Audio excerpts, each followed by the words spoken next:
been a while since we featured a special guest for a Halloween visit, but we're going to end the drought today. Last week I caught up with Laurie Jacobson. Laurie has written and produced several books and documentaries about Hollywood and has become the go-to person for stories about the spooky side of Tinseltown. Laurie, thanks for joining me. Getting into this here, I like to start off my visits with a brief background synopsis of my guest. So give us the short version of the Laurie Jacobson story. Okay. Well, I'm from St. Louis, and I've always loved Hollywood. I moved to L.A. in the early to mid-'70s. I moved there to be an actress, and I was involved with comedy improv and in a workshop for 7 years with as yet undiscovered people who you might know, like Robin Williams and John Ritter and John LaRoquette and Scott Baio and all kinds of wonderful, wonderful people. Yeah, I think I might have heard of them. Yeah, I felt guilty writing home and saying, watch for a guy named Robin Williams. Because we all knew instantly from the moment he walked into the workshop that there was nobody else like him. Wow, I'll bet. And I'll tell you, inside and out, sweetest, nicest, most generous guy. Really adored him. And John Ritter, too. Just terrific people. So that was a wonderful highlight. And while I was doing that, I was discovering and reveling in the history of those people who had come before me. And I began collecting details and information. I'll tell you, waiters, waitresses, maitre d's, parking lot attendants, the guards at the studio gates, they saw everything. Yeah. Knew everything, and nobody was talking to these people. So I began gathering stories, and it led to my first book in '84, which was called Hollywood Heartbreak.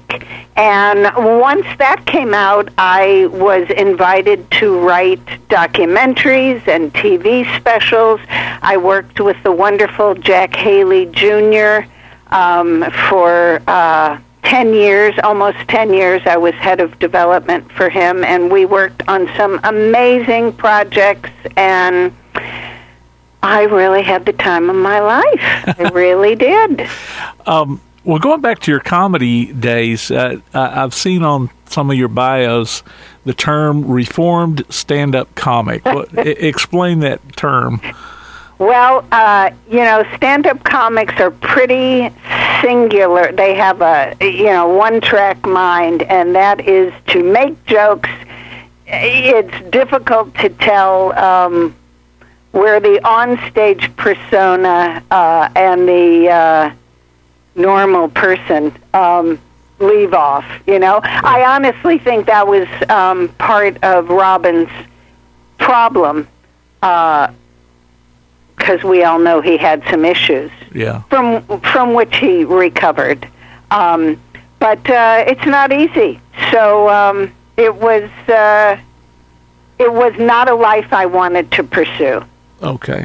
It was difficult, wait, especially for a woman at that time. There were not a lot of female stand-up comics who you can name from that era. Yeah, and I've heard these talk show hosts ask maybe the spouse of a comedian, are they as funny at home as they are on stage? And a lot of times, it seems like most of the time the answer is, well, no, they're just a regular person. So. Yeah, some can be, very serious. It's also was a cutthroat business, stealing jokes, and It was tough. But as I was gathering information on those who had come before me, there were many who died before their time, who were victims of unsolved mysterious deaths, and I began writing about that, and there were often ghost stories attached to those kinds of stories. And I used to just file that away as part of Hollywood's lore, and then I actually experienced a ghost myself. Oh. In Grauman's Chinese Theater, and that led me to a sideline of tracking ghosts in Hollywood. Okay. Well, and I was going to ask you how you got interested in that part of, the Hollywood lore. You now you seem to kind of specialize in the ghostly side of things. And, I love a good ghost story. And, I was raised on those Universal monsters, and my kids were, and now my grandkids are. And so, I guess I just kind of came by it honestly, but you just kind of took a sidetrack there then, I guess. Well, Tim, I felt for a while that I had really missed Hollywood's heyday. Gable and Harlow and Spencer Tracy and Fred Astaire, just all the wonderful people that I stayed up, watching on the Late Late Show. And so finding that there were still spirits present in the old nightclubs and theaters really was a very romantic idea for me, that it's still out there. Yeah. I was going to ask you if you believed in ghosts, or if you just presented the stories and just kind of let the reader or viewer decide for themselves. But you said you saw one, so. Well, I didn't see one. Oh. I saw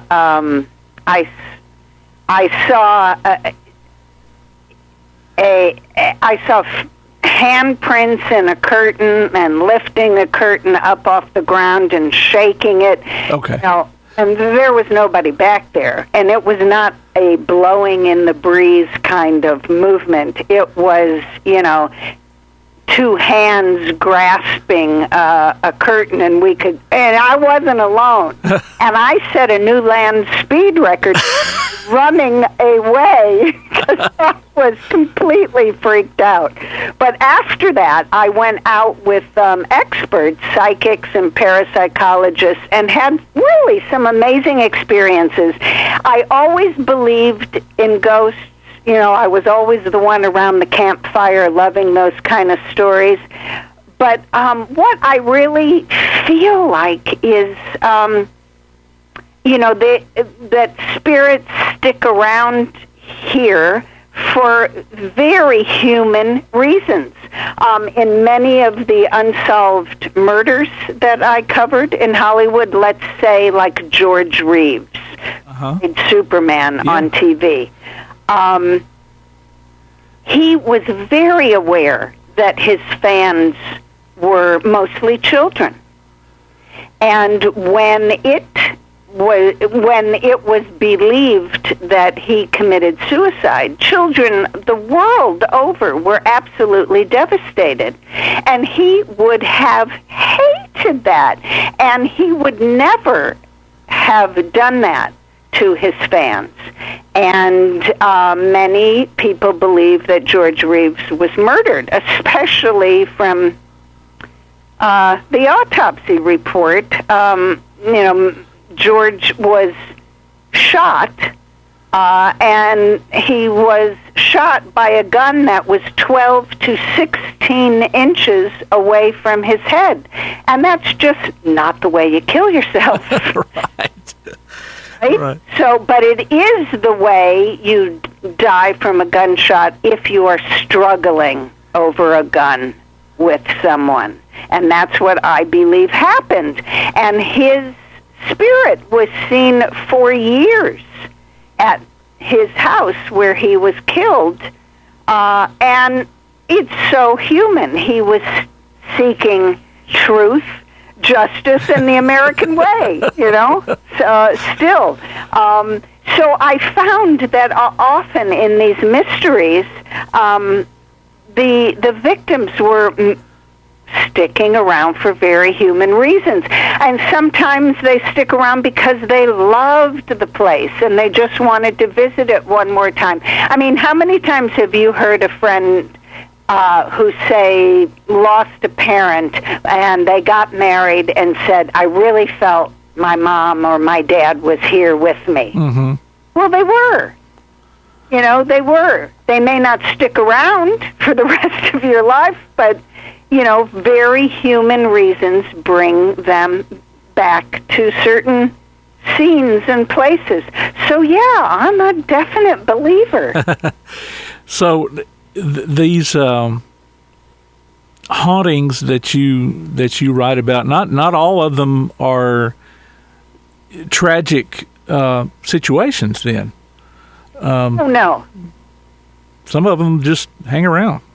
Absolutely. Well, I used to work in a club called the Comedy Store on the Sunset Strip. Mm-hmm. And back when I was in the workshop with all those aforementioned people. And it used to be Ciro's nightclub, which was the most popular, most glamorous club on the Strip in Hollywood's golden age, the 40s and the 50s. And that place was haunted from the basement to the third floor offices, and by all kinds of people. Sometimes we would hear and it was always after the club was closed. When a club is filled with hundreds of people laughing and drinking, it's very hard to pick up on any kind of other activity. But when it was closed and we were cleaning up, we would hear the voices of women in the bathroom talking in a fashion that was out of style. Like that heel was two-timing me, and we what? This is the 80s. Yeah.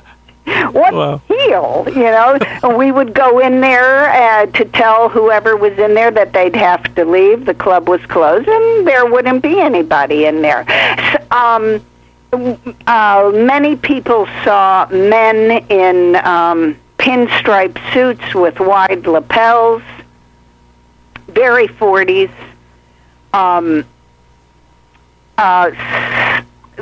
If you may remember a comic named Sam Kinison. Oh yeah. Okay, well, Sam very loud. Sam used to be a preacher. Yeah. Like in a revival tent, and he yelled and screamed through most of his act. And, man, I'll tell you, the ghosts in the Comedy Store just hated his act. It was so disruptive. It was so loud. And any time he was on, something always went wrong. Like the lights would go out. The sound system would fail. 20 people could go on before Sam, and nobody had a problem. And Sam would come on, and all the equipment would break down. One night, Sam was in one of the rooms, one of the performance rooms that was already closed for the evening, and he just shouted out, "Come get me!" And ashtrays lifted off of tables and flew across the room. Wow. Against the wall over his head. Wow. Well, he asked for it. Yeah, he did ask for it. One comic named Blake Clark often closed up. So, like one night he's in one of the rooms and he saw that someone left the stage lights on. So he walked onto the stage, to the back of the stage to turn the light off. He turned around, and 43 chairs were suddenly piled on the stage. Huh. He had just crossed, and it was empty. Wow. You know, like in 3 seconds, 40 chairs are piled up. And he saw many people there, and some were hiding, you know, as if they'd been, as if they were afraid of something. When a club is as popular as Ciro's was, the mob often wanted a piece of the action. And Mickey Cohn was a gangster who was nicknamed the King of the Sunset Strip. He had a men's clothing store a few blocks down from Ciro's, which was merely a front for his business. And every week he would send an empty hat box to Ciro's with a note that basically said, "Fill this with money and send it back to me." And, so there were some rather nefarious goings-on there at the Comedy Store. And there was something in the basement. Something terrible happened in the basement. We took psychics down there, and one immediately fell to the ground with terrible pains in his legs. And I think someone was done away with down there. And there is something in the basement that is angry and ugly, and it was seen once or twice by 2 different comics as a 7-foot, blacker than black, vague outline of a man who made this terrible growling noise. Now, Blake Clark saw it once coming out of the basement, and he just really ran for his life. He was terrified. And Blake was a platoon sergeant in Vietnam. There's not a lot that scares this guy. Yeah. So after he saw it, the owner of the Comedy Store asked him in the afternoon to get some supplies from the basement. He said, "No way, I'm not going down there." And she said, "I need these things. If you're that afraid, take some friends." So he took 2 other guys, and he crept down to the basement, and he didn't see anything this time, but one of the guys saw a black shadow rising from the corner of the room, and he held out his hands in front of him and was screaming, "No, stay away." And Blake didn't have to see it. He knew what was down there. He grabbed his friend's hands, and he said they were burning hot, like he'd been holding them against a stove. But all 3 men could see their breath in the room. And as they're scrambling up the stairs to get away from this thing, a piece of cardboard falls out of the air from nowhere. It hits Blake on the hands. He picks it up, and it had his name written on it. Oh, wow.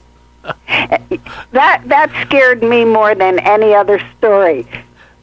Because it proved it was a thinking entity. Yeah. So, if I were Blake, I would have changed my name and moved to another zip code, Yeah. In your Hollywood Haunted book, are there any other stories you can tell us? Or from you've done a couple of documentaries, too, about hauntings as well. Yes, I now live in the Bay Area, north of San Francisco, and I've written and hosted 2 documentaries, Haunted Wine Country and Haunted Sonoma County, where I live, and had some terrific experiences doing that. And finding out about my local ghosts up here. And those are available through me. Just write me at lauriejacobson.com, and love to send you one. As for my book, ask anybody in particular you were interested in? No, just whatever you want to tell. Well, you mentioned Universal Studios and how you and your kids love the Universal monsters. Uh-huh. I do have a chapter on studios. Studios are rife with ghosts, seen there all the time.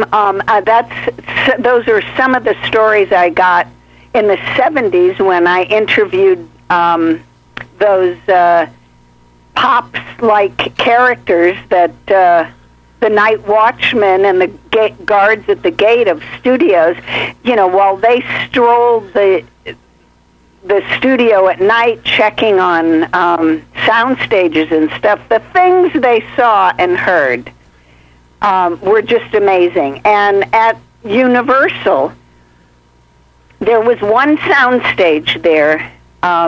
They just recently tore it down, too, which is such a shame. It was built especially for Lon Chaney Sr.'s version of Phantom of the Opera. Oh. They built the Paris Opera House sets, and they were enormous. Uh-huh. Bigger than any sound stage that they had at Universal. So I don't think this has ever happened before, but they built a sound stage just to hold the scenery for this one film. And that is such a tribute to Chaney and his work.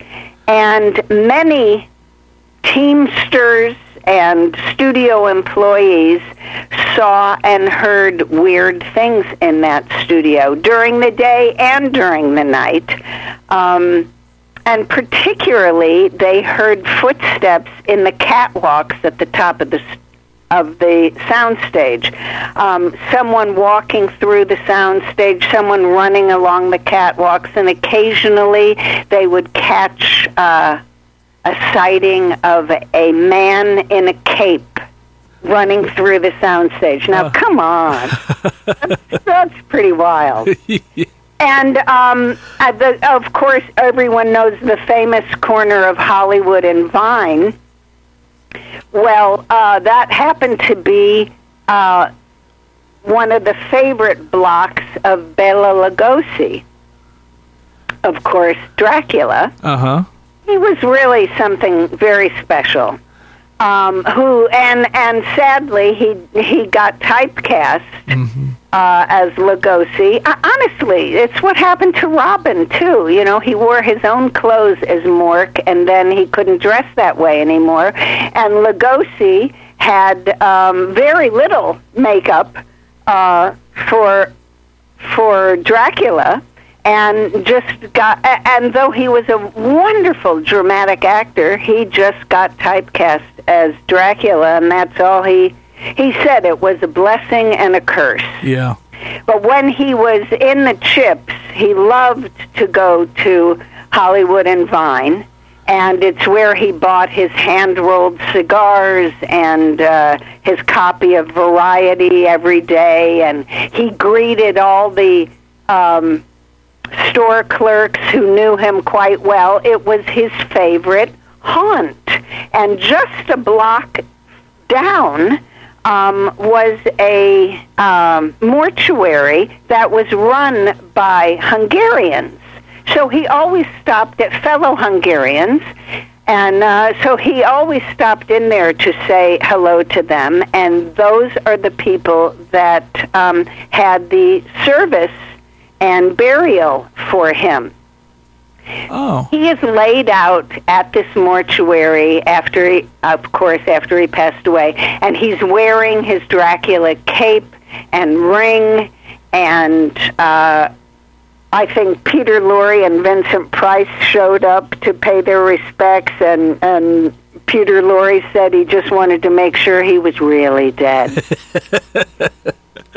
And then they put his coffin in the hearse, And the hearse was to cross Hollywood Boulevard and travel above it on the street north of it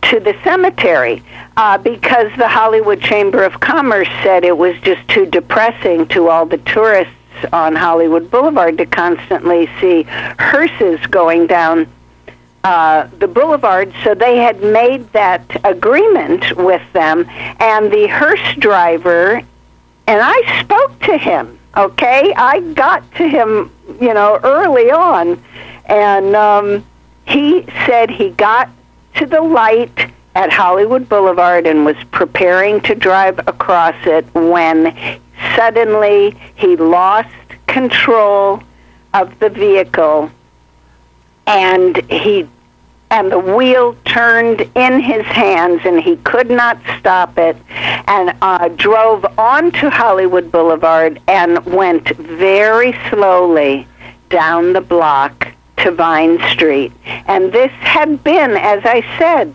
Bela's favorite block in the entire city. Huh. And it was as if he was saying goodbye. He just wanted to travel that block one last time. Wow. And when he got to Vine Street, the control of the vehicle was returned to the driver. And when I talked to him, he said, to this day, I can't explain what happened. Now, when he got to the corner of Hollywood and Vine, he might have seen his old friend Lon Chaney Sr., because back in the day, before he was a big star at Universal, Lon Chaney Sr. sat on a bus bench at the corner of Hollywood and Vine. Oh. And he caught a bus that took him to all the major studios where he would try and get work. And after he passed away, so many Los Angeles citizens saw his ghost sitting on that bench that they put a plaque, and I read this on the front page of the LA Times. They put a plaque on the bus bench that said, "Be careful where you're sitting. You might be sitting on Lon Chaney Sr." And years later, they replaced the bench, and he was never seen there again. Oh, wow.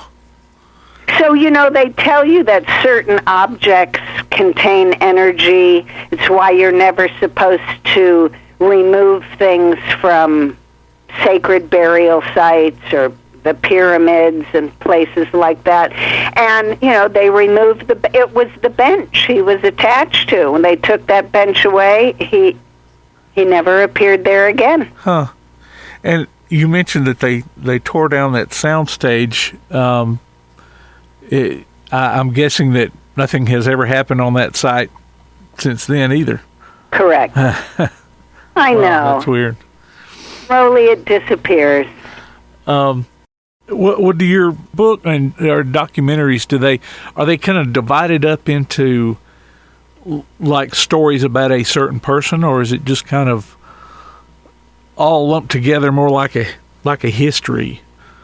Well, I have several books, and there are many chapters in each book on different people. Okay. It's very readable and easy. Dishing Hollywood is available, and about mysteries and scandals. Yeah. With a pertinent recipe attached to each one. Sometimes it's a Last Supper, sometimes it's a favorite meal, and I really wanted to clear up some mysteries that had, like Mama Cass is in there. She did not die from choking on a ham sandwich. And that story just haunted her and followed her around. Uh-huh. So there were several things I wanted to clear up in that book, and that's actually my favorite book. And my most recent book is called TV Dinners, and it is the story of 40 television kid stars that we grew up watching. I'm married to one of them. My husband is John Provost, who played Timmy on Lassie. Right. So it's, Wally and the Beeve and Angela Cartwright and Bill Mumy and Alison Arngrim. It's the 50s, 60s, and 70s classic TV shows. And they also give their favorite dishes from the era and today. So that's a fun read. In between, I wrote Hollywood Haunted, which is strictly about my ghost stories that I collected. Theaters, restaurants, private homes. Some are celebrities. Some have seen celebrities. Some have lived with celebrity ghosts. And that book, I am proud to say, was in print for 19 years. And I have just gotten the rights back to it, and I am making an updated version of it, and I'm going to re-release it hopefully later this year. Oh, okay. And, I interviewed John several years ago, and he mentioned your book, Timmy's in the Well. Correct. Love that book. We worked on that for 7 years, and we are doing an update on that, and that will be re-released for Christmas. Okay, so Timmy's not in the well then anymore. Timmy never fell in a well. That's true. I think where that expression came from. Yeah, I think he told me that when I was talking to him. And something I didn't know about him was that his folks were from Alabama. Oh, yeah. Yeah, his dad was from Mobile. Yeah. His mom was from southern Texas. Okay. Still a southern girl, so. Absolutely. Absolutely. They were, grits and collard greens and... Oh, yeah. I'm not so much on the collard greens, but the grits, yeah. I'll eat grits any day. Grits and pecan pie. Oh, yeah. Well, now, you mentioned, your other books. I saw where you got another book coming out about the Beatles next year. Oh, I do. It's my first non-Hollywood book, though it is a history book. It's called Top of the Mountain, The Beatles at Shea Stadium, 1965. It was the first rock and roll concert ever in a stadium. No one ever thought, the Beatles at that time had played for maybe 5,000 people. This was 56,000 people. And it changed everything. Yeah. Technology was way behind. Nobody could see them. Nobody could hear them over the screaming. And 4 years later, there was Woodstock.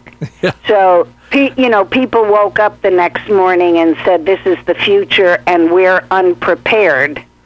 And also never had so many thousands of rock and roll fans gathered in one place before. It was life-changing for many, many of the people that were there. They looked around and said, it's not just me in my room with my record player, my mono record player. Yeah. This is a movement. Yeah. Then, of course, there were so many people there that later became famous. Whoopi Goldberg was there, Meryl Streep, Steve Van Zandt, Joe Walsh, two ladies who ended up married to the Beatles, Barbara Bach and Linda Eastman were both there. So I interviewed dozens and dozens of people who were there in all capacities and found fabulous, fabulous photos. I watched it on TV.